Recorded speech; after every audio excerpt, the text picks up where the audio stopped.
जाजपुर एटा को जगह को मंदिर जाने पे मोर फुल वीडियो देखंतु। तो जय जना सामने जाजपुर रे गोटे दुगड़ा बोली गोटे गाँटे अच्छी सेठी नरसिंह देव मंदिर अच्छी गोटे।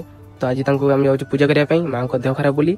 तो चलो से देखिया केमी पूरा व्यू अच्छे जबरदस्त खाली मंदिर तुम शुणा पाई देखिए आसिया। तो चलो आमे सब सेठी पहुंची बाबा कहले कि भोग आने आ मु चलिले भोग आने को आनिकी मंदिर को गली। मंदिर को आसिकी देखिले एमती साइड रे महादेव मंदिर अछि आ कार्यालय भी अछि। बाबा नहीं आसले भोग कारण सेठी छेड़ी थिले तो तांको खाइबा को देले। देखला बेलको सेठी बही आ ठाकुर फोटो बिक्री होउछ। आरंभ हो गला हम ठाकुर आरती आ सेठी भितर गला बेलको लोक प्रबल। मु जाईकी मां को कते ठियाई गली। तापर आरती आरंभ हो गला। पूजा सरला परे नन्ना आसिकी तुलसी पत्र मु भी टिके आनिकी पाई देली। पाइकी आसला बेले महादेव मंदिर जाईकी टिके दर्शन कर देकी चलीसला हम सब घर को। आपण माने केबे आछुंदी तो आमर ए बेला ठाकुर भल दर्शन है कि आम आउछु घर को। तो मैं एट रोची आ मिनी ब्लॉग देखा जिबा।